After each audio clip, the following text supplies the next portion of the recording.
future will bring, no man can say. But one fact is certain. Mankind stands at the crucial crossroads of history, the threshold of a new era, the atomic age. For the people of the U.S., skilled in the uses of science and technology, the atomic age is profoundly significant. Across a continent enormous in its agricultural potential, Americans have drawn from the earth a rich bounty, have built great cities, have reared towers into the sky, have spun intricate networks of highways across the land. By the application of science, industry has grown increasingly productive, making possible a good way of life. With assurance, Americans look with an abiding faith to the future. For many, citizen and scientist alike, atomic energy means the promise of a more abundant life. But for many another, the atom is a threat, an evil promise, the paralyzing panic of our time. Thus, to answer the perplexing question of the atom and its implications, the people have turned their attention to the forum of public affairs, have sought to search out realities, to find the facts, or to listen to men of science, like Dr. Jeremiah Morley, famed geologist, the embattled founder of the now defunct Society to Save Civilization. It was Morley who told a Los Angeles audience that a series of atomic explosions, either accidental or deliberate, could set off a chain reaction to annihilate every man, woman, and child on the face of the earth. It could cause the death of every living thing. In a gloomy report, Morley took a dim view of history, recalled the tragically repetitious story, the decline and fall of all past civilizations.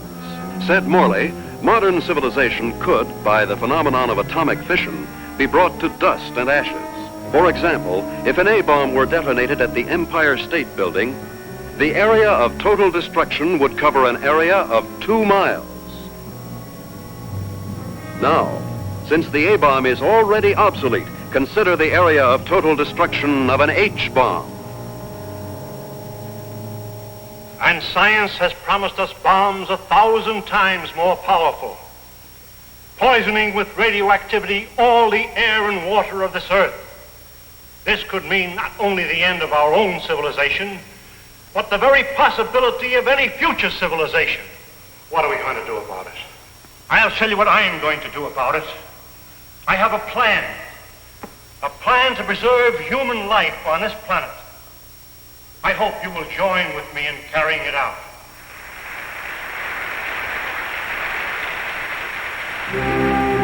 The response to Dr. Morley's appeal was immediate and enthusiastic.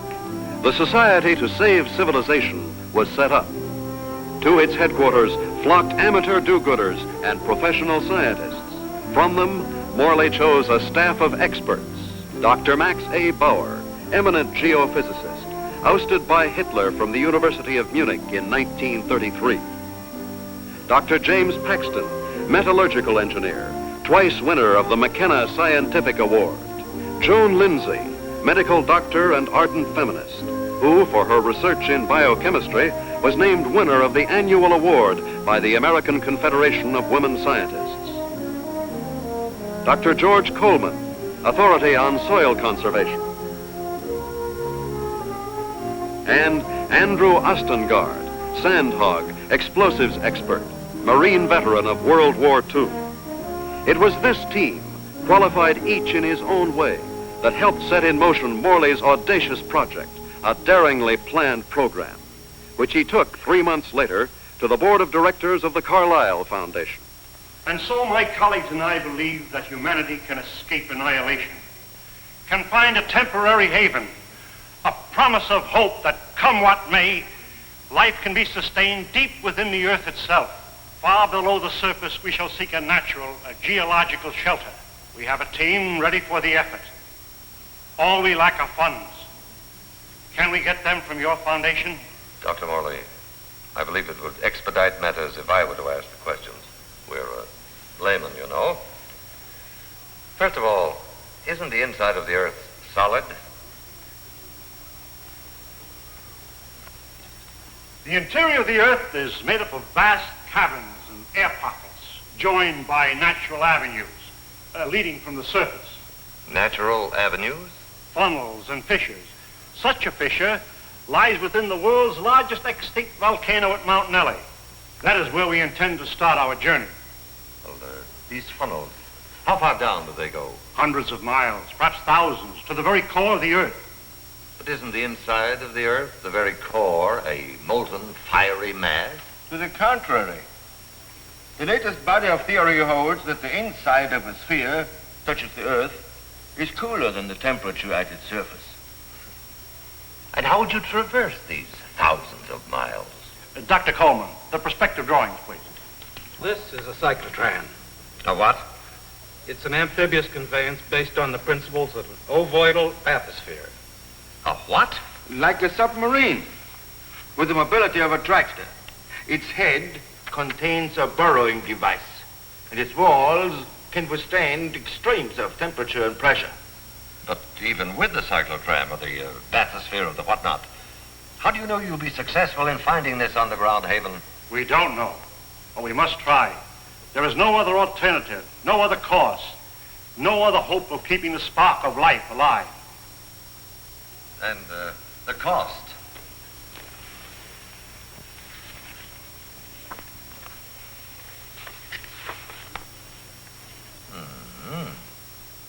That's a lot of money, Dr. Morley. Well, surely you don't expect... But we do. I know you and your committee mean well. Mean well? Next you'll be calling us starry-eyed idealists. Dr. Lindsay, you're out of order. The whole world is out of order. And I suppose you and your associates consented, right? We couldn't have said it wronger if we tried. The appropriation was denied. To carry on his work, Dr. Morley issued repeated appeals to the members of the organization. It failed.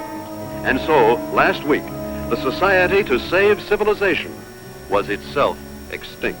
And one of its leaders, of Professor Jeremiah Morley and his enthusiastic colleagues. Where were they headed after a year of devotion to a lost but spectacular cause? To newsreel reporters, Dr. Morley had only this to say. We have no plans. We have no hope.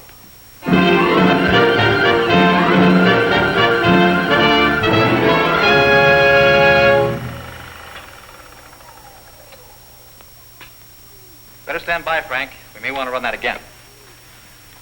Well, gentlemen, what do you think? It's like asking a man what he thinks of his own obituary. I thought you'd like to see it before its release in case you had any objections. Now he thinks of our objections. You've been crucifying us for a year, Mr. Thompson, in the newspapers you edit, the magazines you publish, and the syndicates you control. And now this newsreel. Just a minute, gentlemen. You seem to have me confused with my father. He dictates the policies of our publications. Like father, like son. Nothing, Dr. Bauer, could be more unscientific. As a matter of fact, my father and I never see eye to eye on anything. So he's the villain of the piece and you are the hero. Quite the contrary. My father has all the virtues of our society. He makes the money, I spend it. The large occupation. Oh, I have no occupation. I'm strict. You wouldn't. That idea of yours, Dr. Morley, about exploring the inside of the Earth. You know, I'd like to try that, just for the kicks. I'm sure you wouldn't find it very exciting. Oh, I don't know. Gentlemen, I came here tonight with a proposition. I have some money of my own. I would like to finance your project.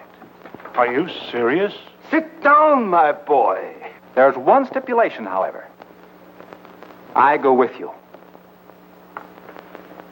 And what could you do? I'm afraid you don't realize what you'd be up against. Going 1,000 miles inside the Earth, just to satisfy a whim? Gentlemen, you act as if the fate of humanity hung upon you granting me this whim.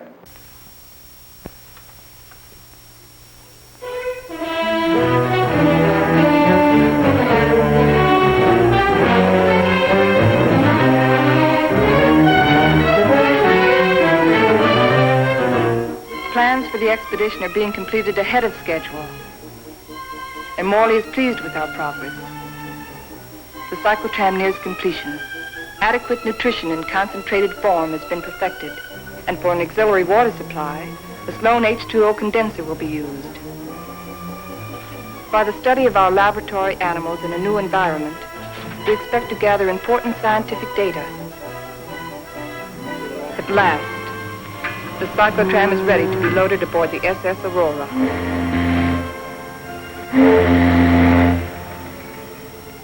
Our destination, the extinct volcano, Mount Nele, where the inside of the earth begins. This was our base, a lonely, desolate beach at the foot of the extinct volcano.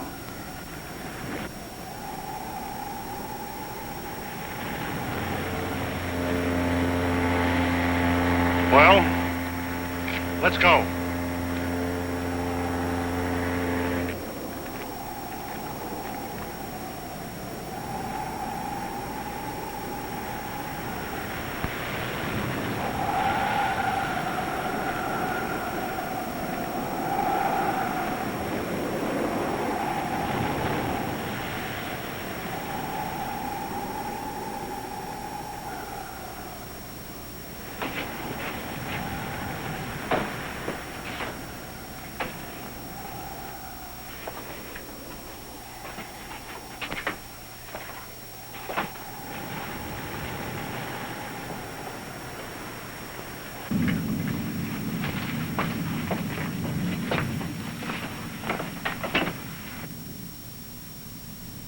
What a place to spend our last night on Earth. You sound like we'll all be dead in the morning. It's a possibility if we stay here.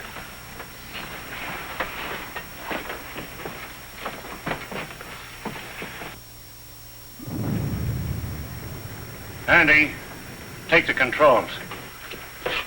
Follow the ridge line. Keep out of the ravines. Descend at an angle of not more than 33 degrees.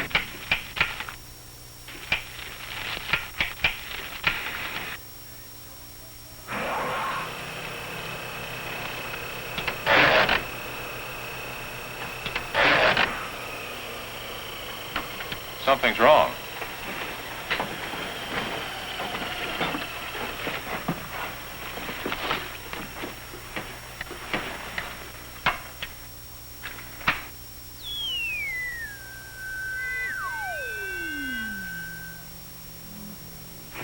Now try it.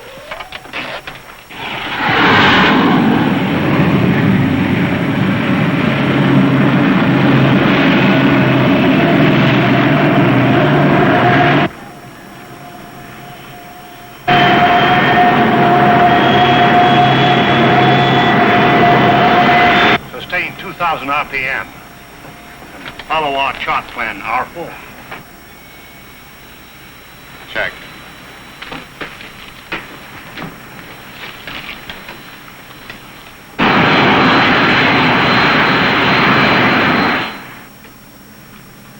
What's our elevation now? Approaching 6,300 feet. Angle of ascent, 19 degrees. Speed constant, 2,100 RPM.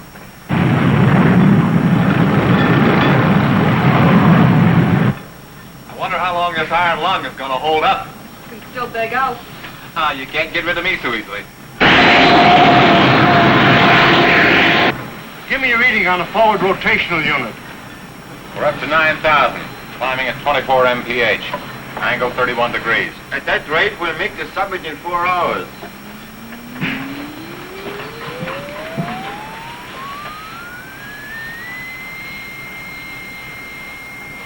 Dr. Morley, we are meeting some unstable isotopes. Increase the lateral unit to 12,000. Hey, this is getting rough.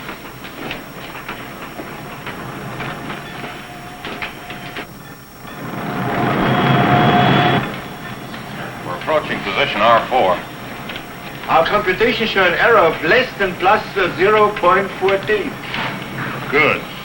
We'll reach the summit in 30 minutes.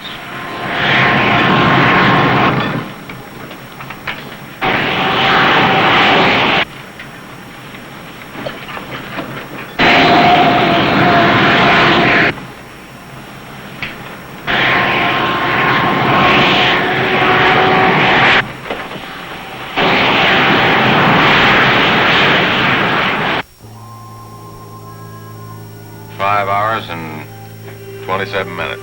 Excellent. 33 minutes ahead of our estimated schedule. We'll make a final check of our position before we enter the crater.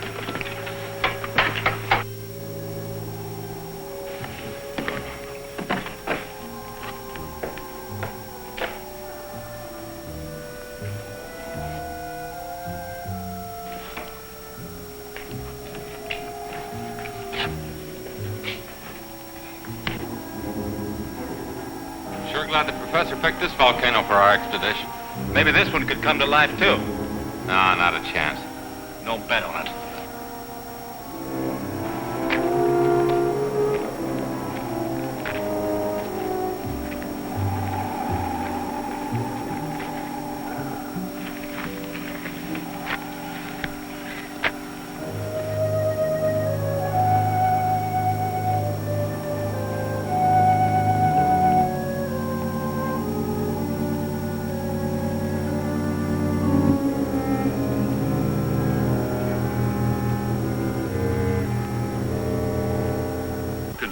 There's no reason for us to wait till dawn. We'll proceed into the crater now.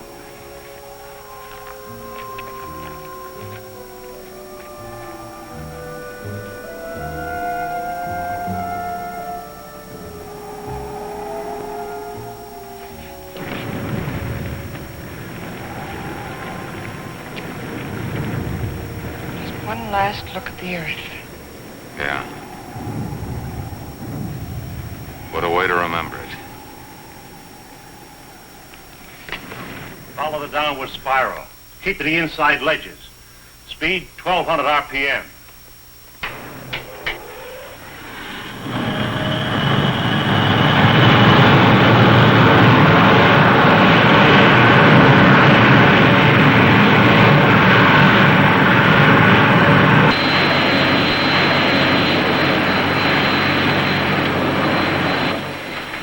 Brother, it's really black out there.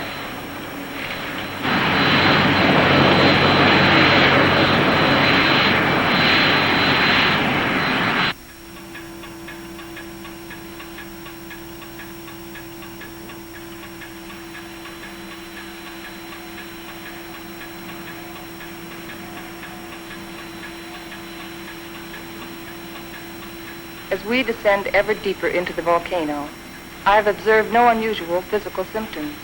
Paxton seems withdrawn, irritable, but with such an annoyance as Wright Thompson present, the condition may not be considered abnormal. The descending ledges are getting awfully narrow. We must be at position R18. Yes, we are. Cut the switches.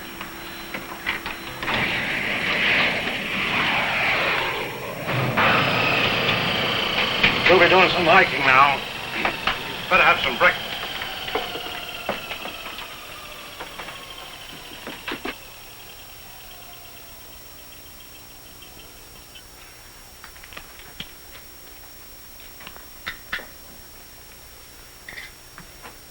Rise and shine. Morning. How can you tell? Breakfast is served. Breakfast? Well, I've always said there's nothing like starting off a hard day's work than with a good breakfast. Hey, Doc? How would you know? You don't like my kind of guy, do you? Not very much. But I'll make an exception of you. You I don't like a lot. Coleman, take the controls. We'll scout the way on foot for you. Follow on down along the widest ledge.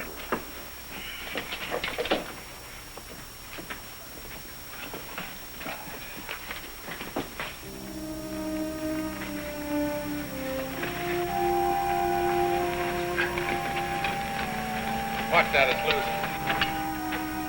What's the matter? I don't like it. What did you expect in here? A Garden of Eden? I'm not talking about volcanoes. I mean Wright Thompson. He doesn't belong here. None of us belongs here. We're doing what has to be done. He doesn't feel that responsibility. He's just a useless piece of excess baggage, a selfish thrill seeker. But without him, there'd be no expedition. Pardon me.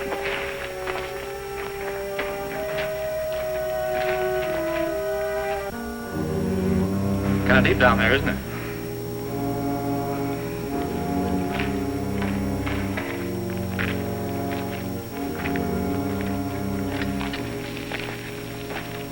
Nice friendly bunch, those scientists.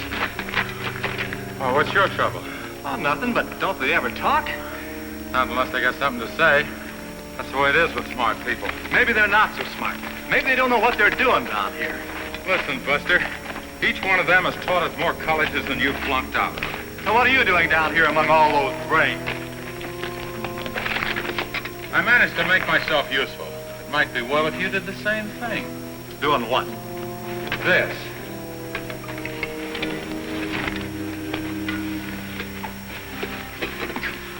You lead the way for a while.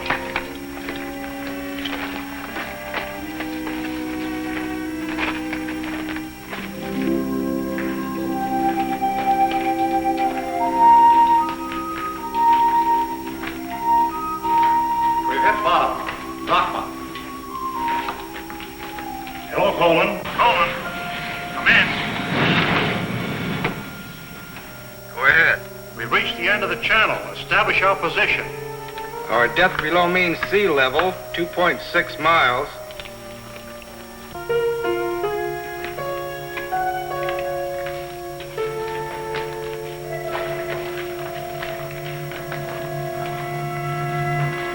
The Engstrand Underground Geological Expedition reached this point June 12, 1938, and was unable to proceed further. Why anyone who follows us should want to go further, we do not know, but we assume that they have good reason for doing so. Good luck. If Engstrand were living today, he'd know the reason. The world has changed since 1938. The world has changed since yesterday. We better get to work.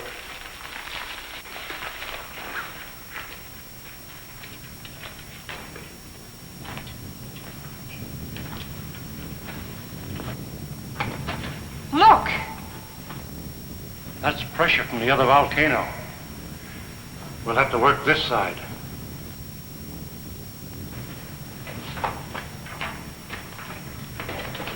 Paxton! Yes, Dr. Morley? Start making density readings on that wall over there. Yes, sir.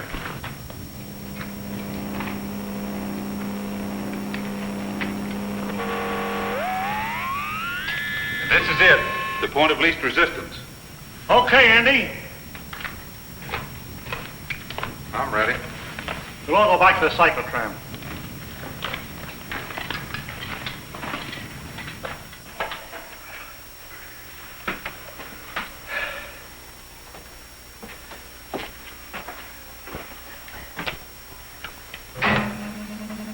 Fuses 1 and 2 set.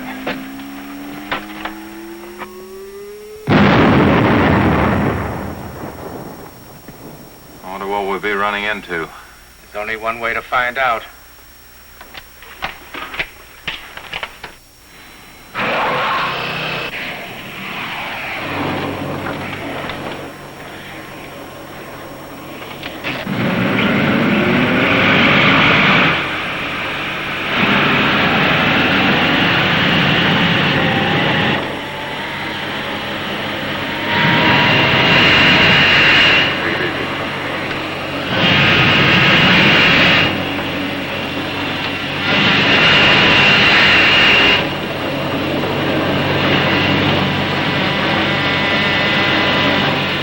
Broken through.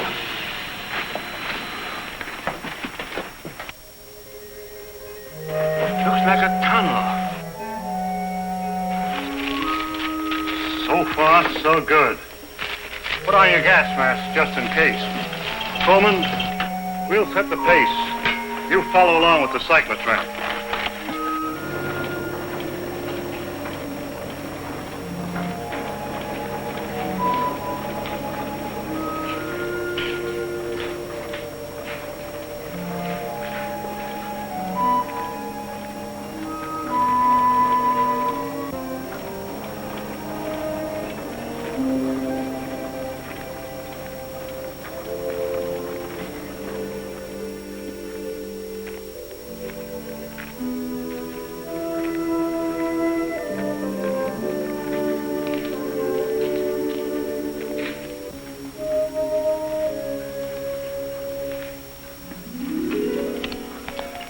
The air is fresh and clear. You can take your masks off. Pressure seems normal.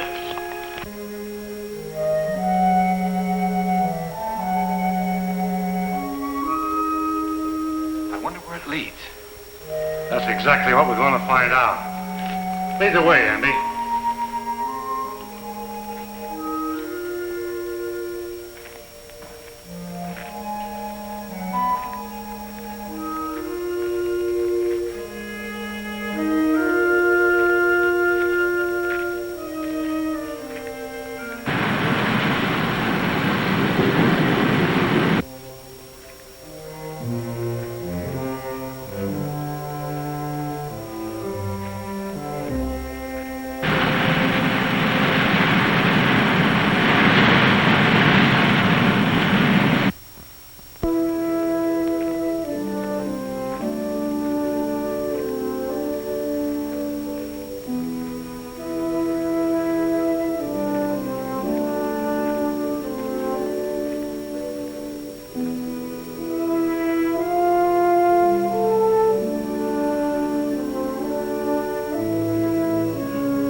How did it all happen? Long time ago, the earth above was covered with water.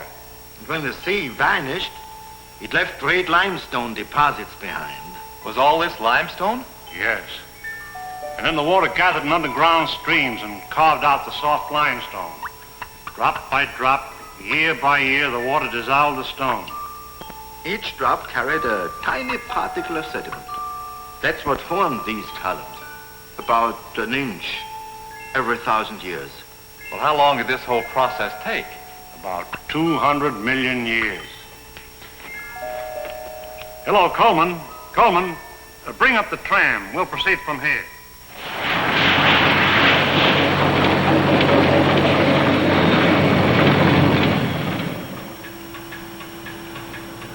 We're down 100 miles. You better pull up.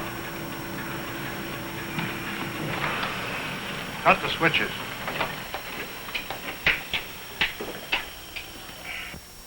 It's funny.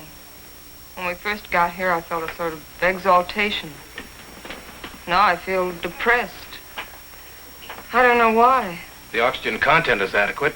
I know, but I too feel suffocated. Maybe it's the unreality of this place. You know, once when I was working in the Holland Tunnel, I got cut off from my crew for 10 hours. I felt this way then.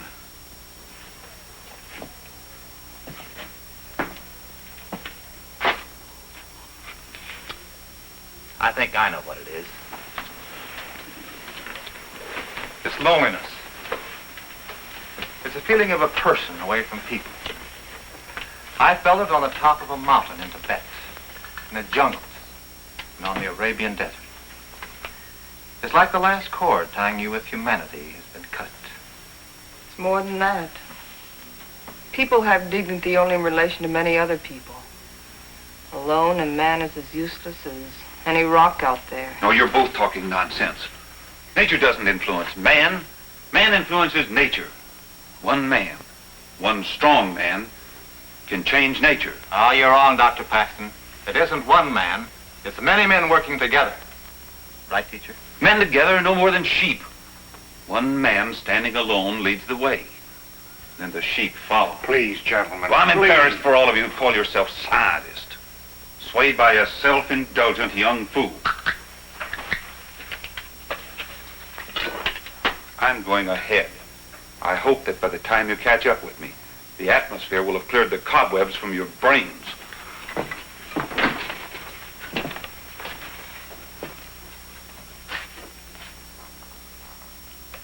I'd better go with him. It isn't safe for a man to be alone down here. Ah, he's all right. He's the leader type. I'll go with them anyway. There wouldn't be leaders if there weren't sheep like me to be led.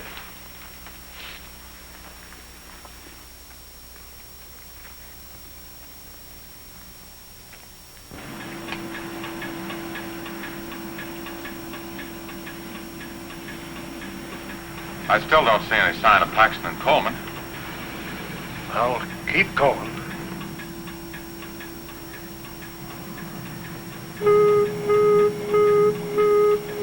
Gas! Gas! Paxton and Coleman. They forgot their gas mask.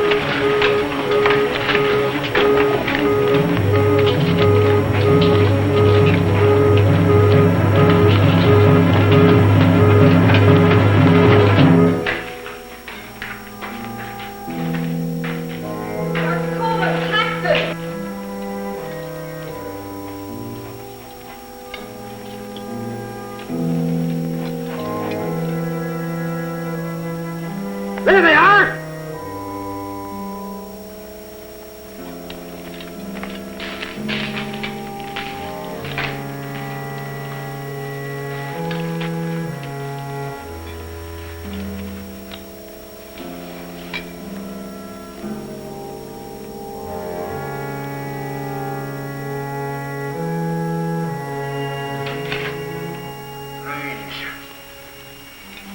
Digging a grave 110 miles under the earth.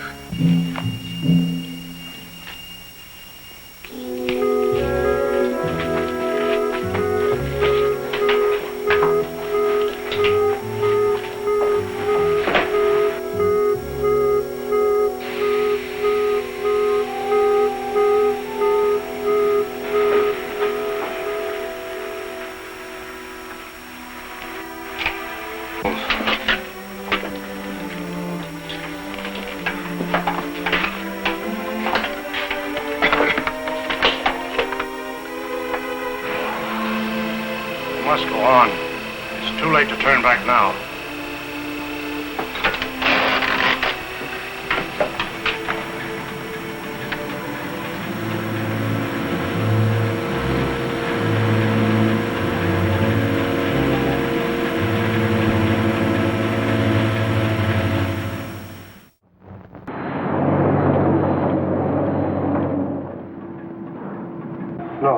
Andy?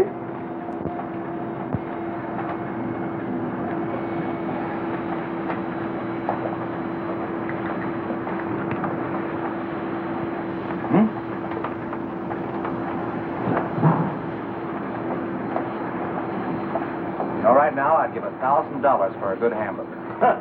And another 1,000 for onions on it.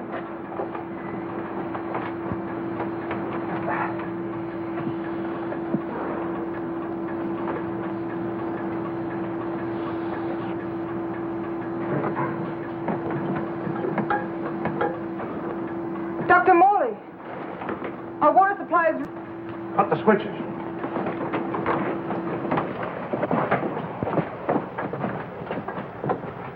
Polluted by the gas fumes. Yeah, somebody left it open. Back there just before Paxton and Coleman took off. I guess I forgot to close it. Oh, Andy! It was an accident. An accident? We may never find water again. Now I suppose you'd give $1,000 for a glass of that. Andy, there's a job to be done. We've got to find water fast, and in this area. Yeah, I know. We got about a chance in 1,000 of finding it.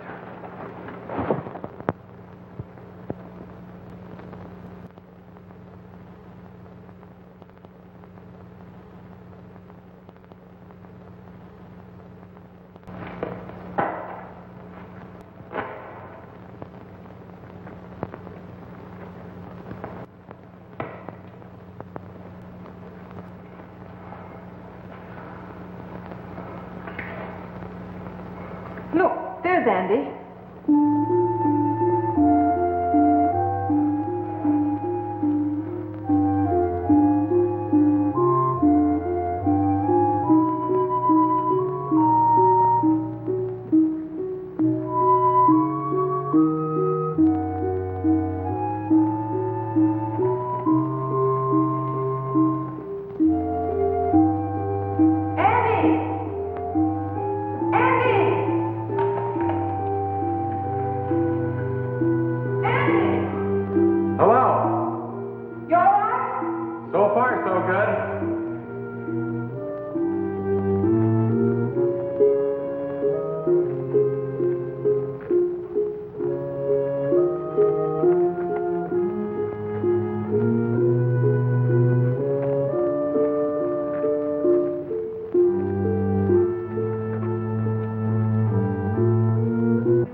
No water here!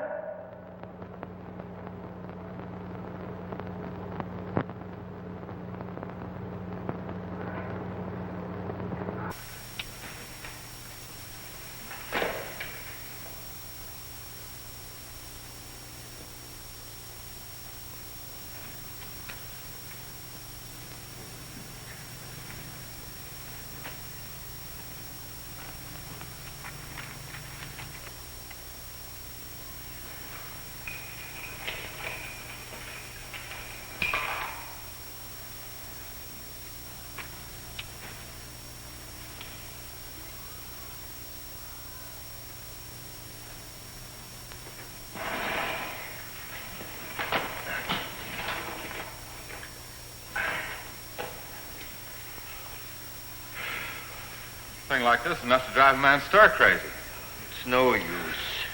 240 miles inside the earth. Yeah, and no water.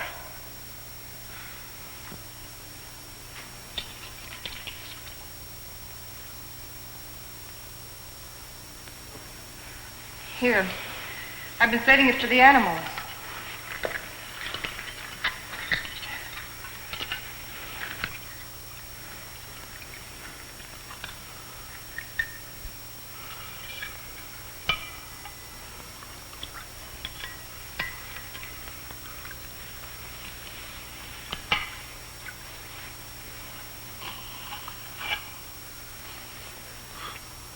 Go ahead. Enjoy yourself. It doesn't cost a cent.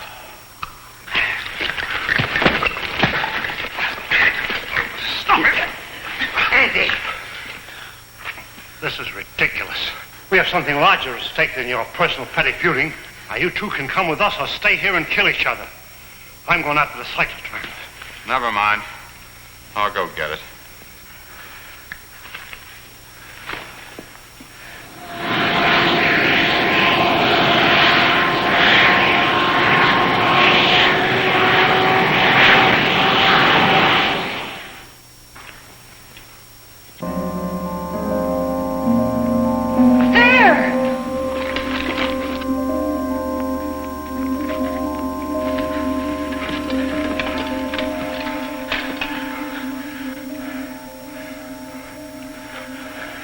Oil. Listen. Sounds like running water. But where is it coming from? It's behind that wall!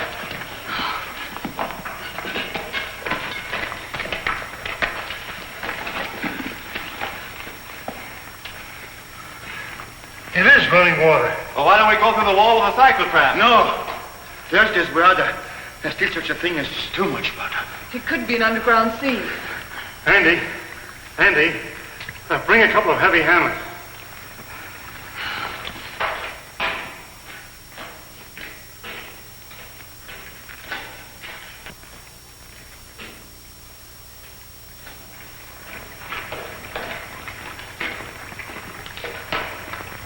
What's up, Professor? We think there's water behind that wall. Try breaking it in. Sure.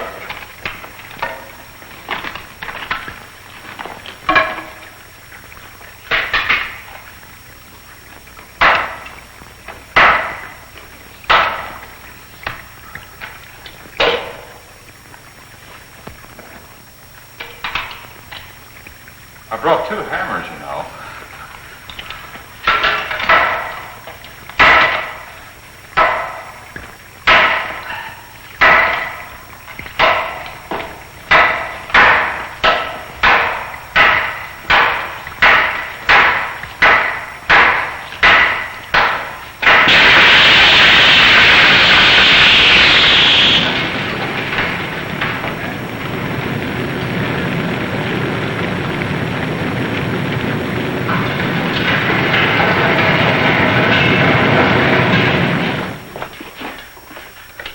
Come in here. Let's take care of that arm.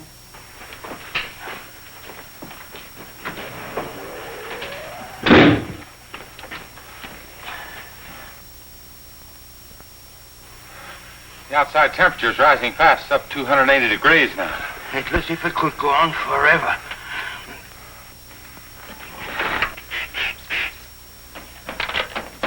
Hold it out there.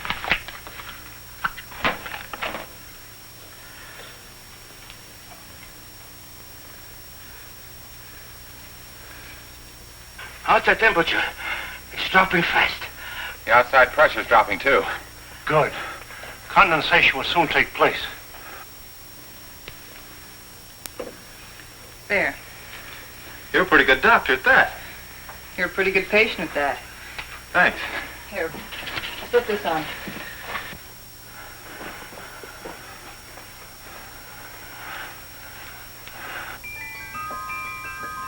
It's water. Look. Look at it. It's water.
Joan, are you all right?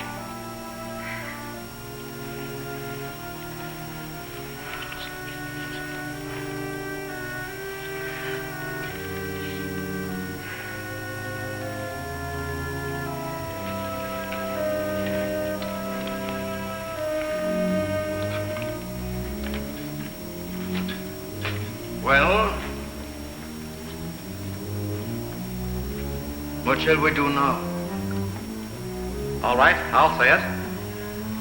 I'll say what's on all of our minds. Don't try to read our minds, Thompson. Just speak for yourself. Then I say, let's go back. And I say go on. But look at Joan. We've gotten nowhere. Deeper and deeper into nowhere. We've failed. Would our failure be any less if we turned back now? Our chances of living would be greater. If we go on, we're dead. As dead as Paxton and Coleman. That's a chance we have to take. The stakes are high, higher than our lives. They involve the life and death of all mankind. That's a great speech, but I won't buy it. All right, let's put it to a vote. Thompson? Go back. Andy? Go on. Bauer?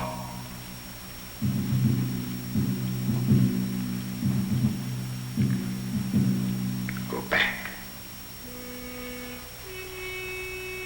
Go on. Seems to be a deadlock. I suppose none of us would like to reconsider? Doesn't woman suffrage count here? What do you say, Joan? I say go on, and let's not waste any more time about it.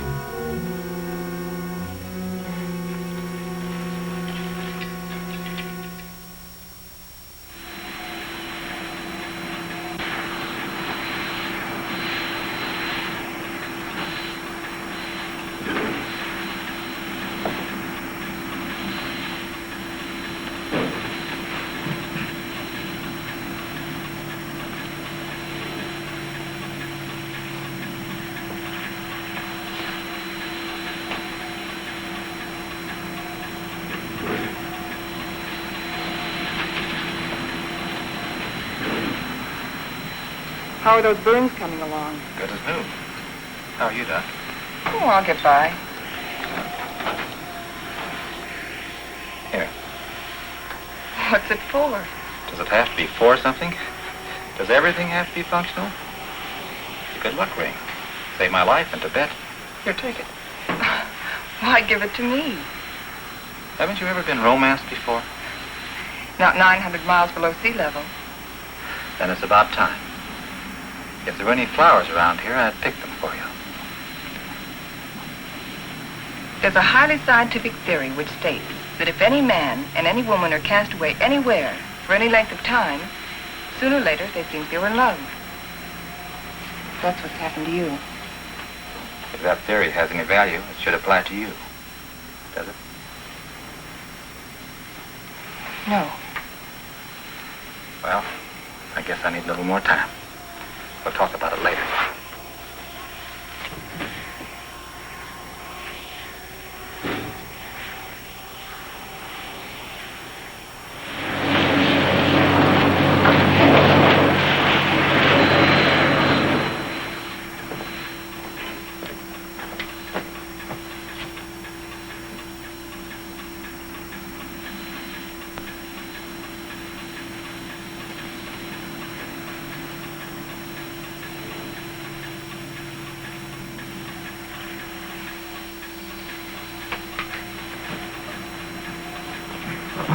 Say, how about pulling this jalopy level for a minute? Just long enough for us to get out of these straitjackets and stretch.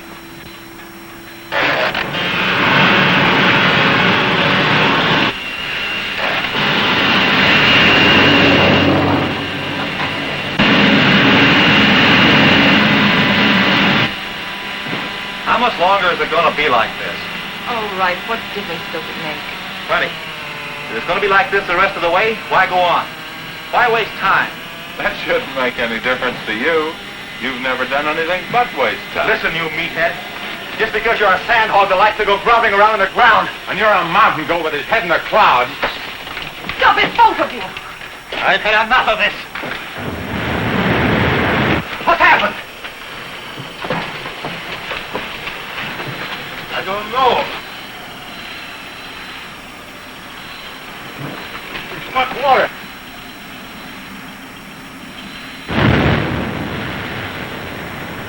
We are out of it.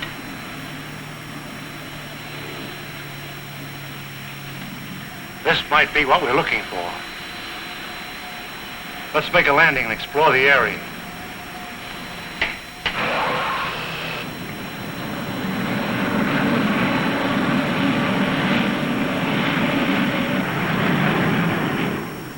It's got a high calcium content, but it's drinkable. Hey! Look what I found.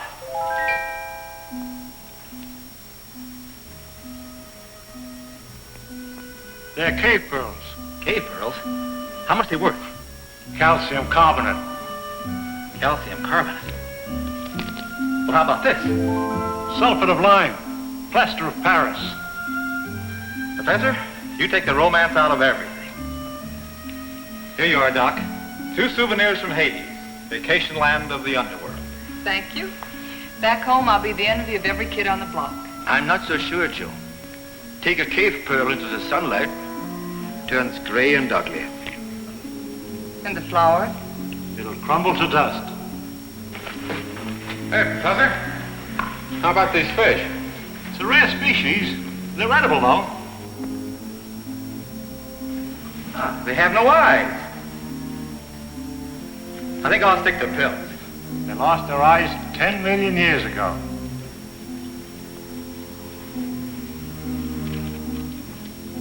What kind of a place is this? Flowers that crumble to dust in your hands. Stones that look like pearls. Fish without eyes. Nature sure a practical joker. I suppose you could have done better? 10 million years, I couldn't have done worse. Morley believes this is the shelter we've been searching for. A valley of shadows where light can be sustained. A shelter for humanity. And yet our morale is very low. What do we want? A ray or two of sunshine? A change of seasons? Starry nights? In this graveyard, Morley thinks We can build a new life right here. You mean this is what we're looking for? You'll get used to it. Well, who wants to get used to it? Why don't we go on?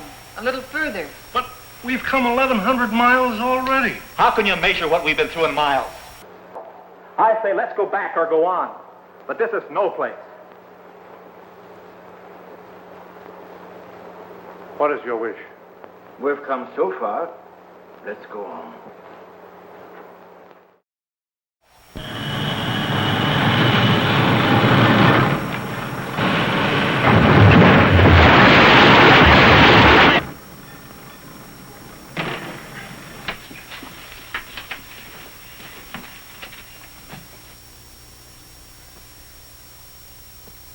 Well, Which way do we go?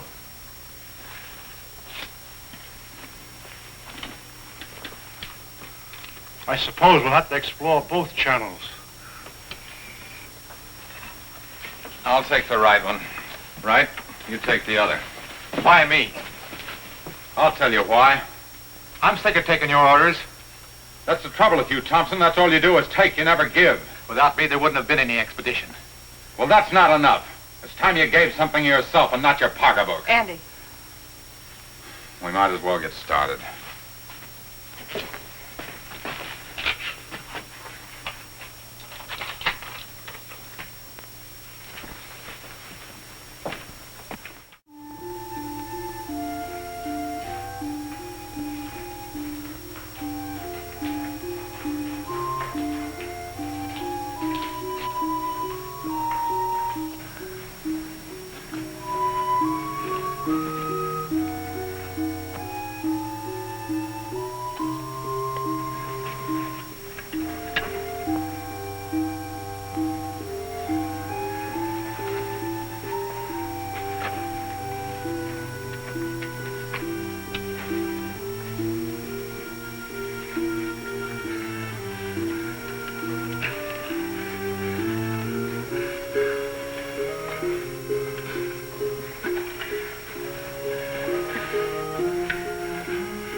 And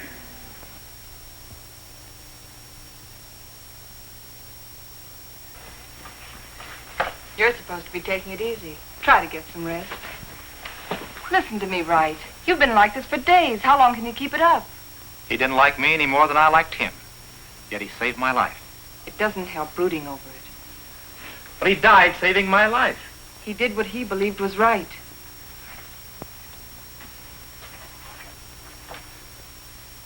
My trouble was, I never believed in anything.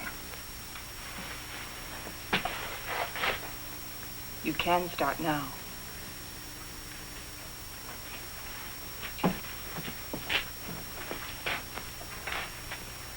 Morley wants to go back to that Valley of the Shadows he liked so much. Well, it's better than this. But it isn't good enough. What do you want to do? I too want to go back. But all the way back. Now that Andy's dead. Now that Andy is dead, we've got to go on. We've got to, until we find what we're after.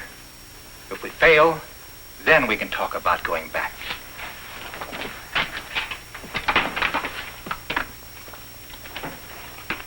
Over there. Good.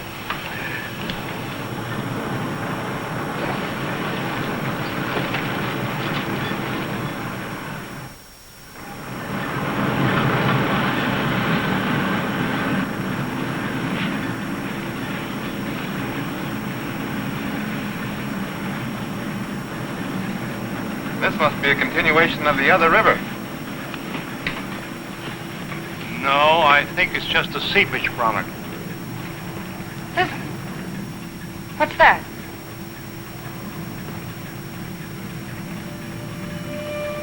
Look!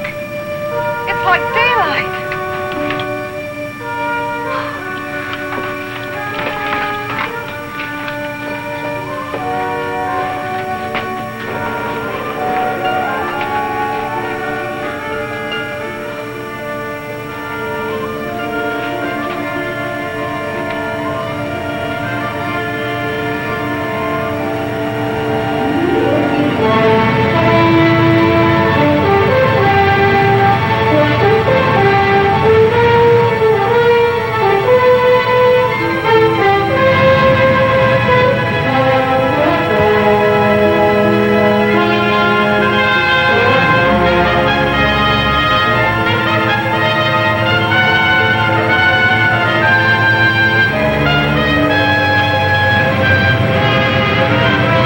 Like a dream after a terrible nightmare. I think we found it.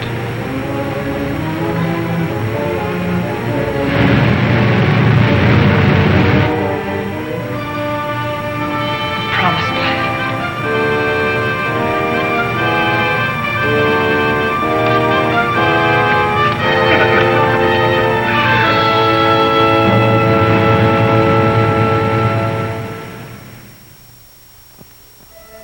We have discovered a vast and radiant cavern deep within the earth. Along the shores of this incredible cave lies a great underground sea, gathering up the waters of the earth.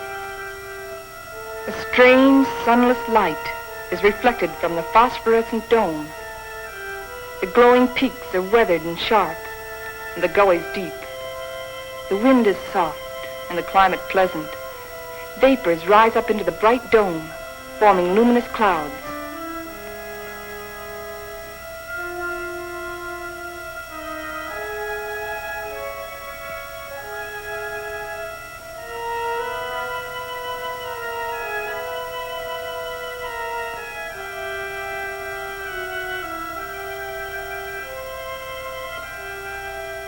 The area is rich in chemical resources. That means power and industry, according to Bauer. And Wright says a real estate boom is on.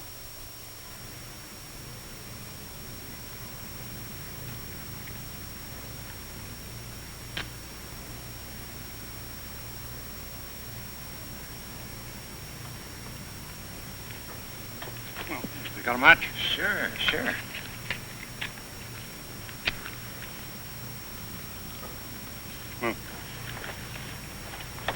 How you coming, Professor? Uh-huh. Still feeding those rabbits? They eat like pigs. Small wonder. They're expecting in a couple of weeks. All of the rabbits? No, silly. Just the lady rabbits. Tell me more. Here. Make yourself useful. Get some more water. Explorations and surveys of the surrounding area continue. Morley and Thompson have set out toward the southeast to investigate the land and its potentialities.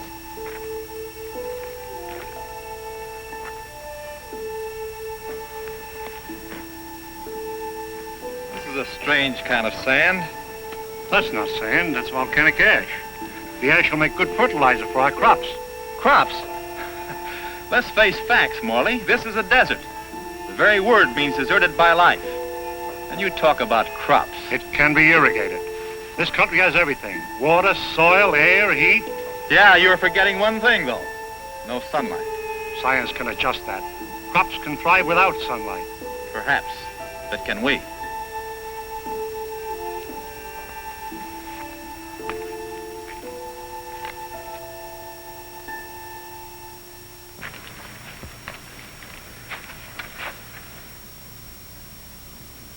What sort of species is it?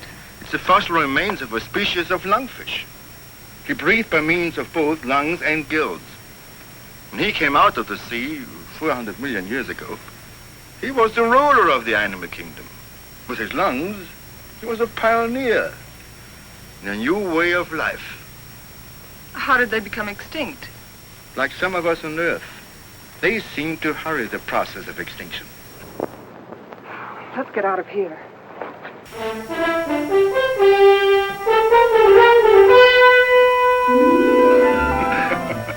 What's the matter? You act like you swallowed a canary for breakfast. This is the day, right? This is what day? The day we're expecting the first litter of rabbits. Well, who's going to pass the cigars around? You apparently don't realize the importance of it. Oh, I'm sorry. By observing the rabbits, we've already learned that they respond to nature basically as we do, as any mammal does. And from their young born today, we can predict how our own young will respond in the new world. Dr. Morley, Fowler. Come on. You go ahead. I'll get plenty of hot water.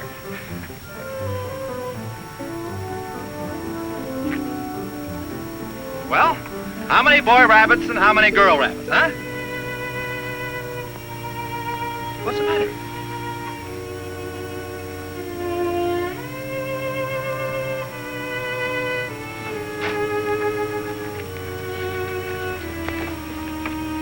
Joan, what's the matter?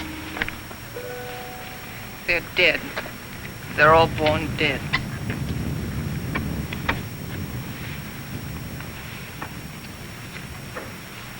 I can't understand it. Why? Why? There must be some cause, some biological reason. We've been searching for causes. Our investigations have been checked, tests rechecked. Examination of genetic tissue proves that all experimental animals born here are sterile.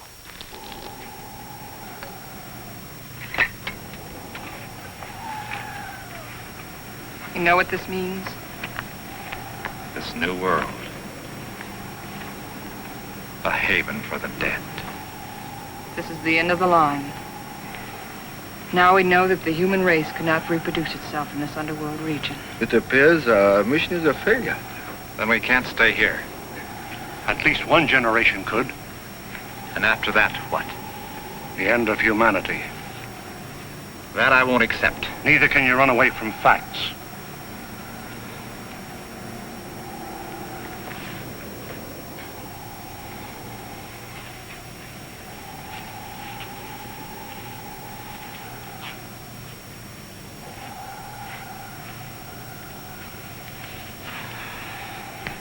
I've always run away. Climbing mountains. Trying to prove something. I don't know what. I too ran away instead of fighting. And now I've run away again. And I was always afraid I couldn't compete in a man's world.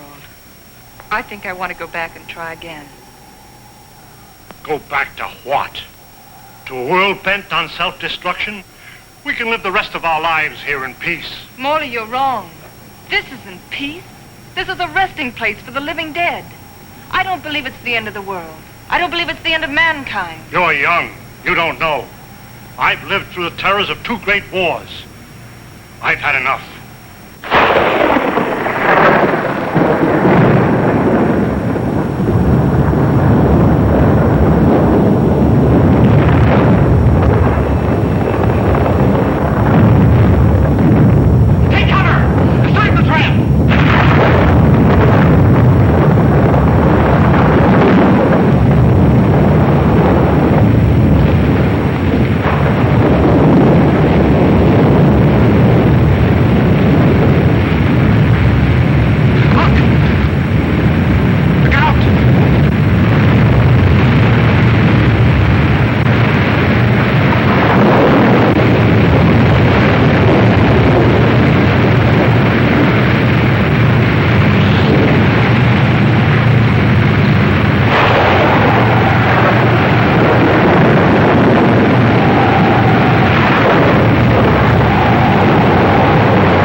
Take over.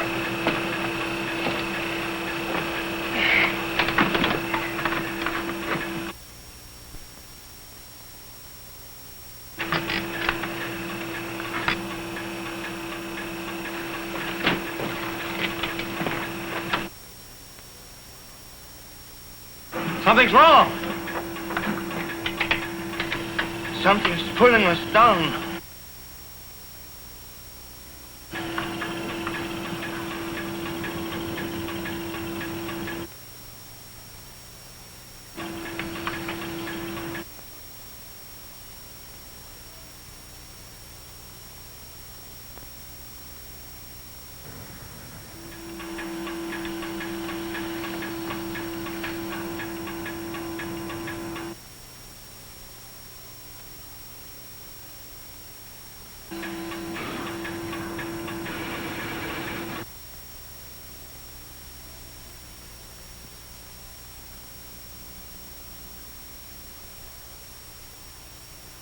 We are lost.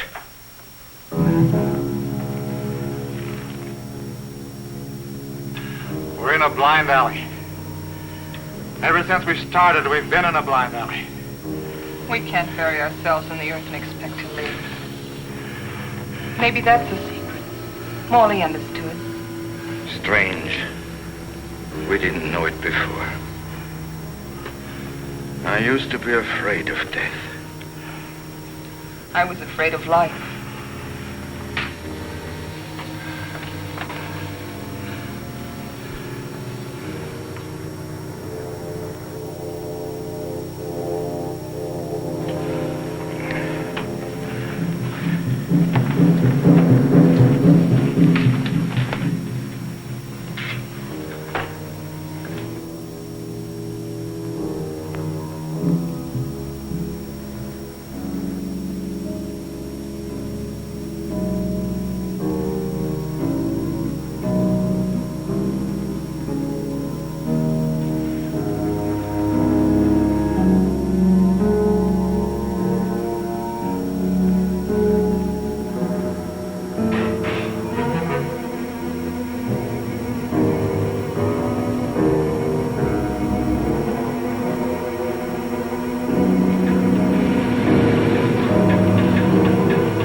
above the level of the underground sea.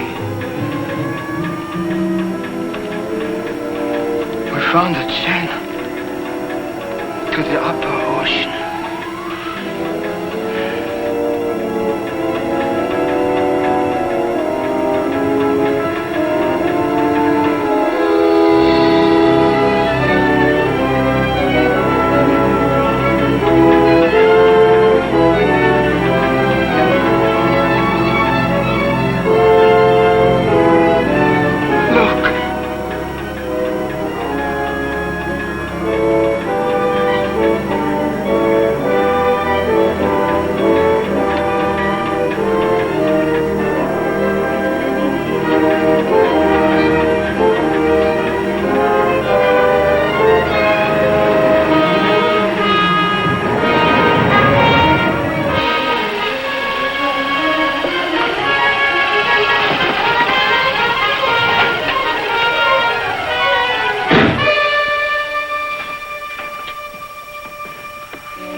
I feel like I'll live forever.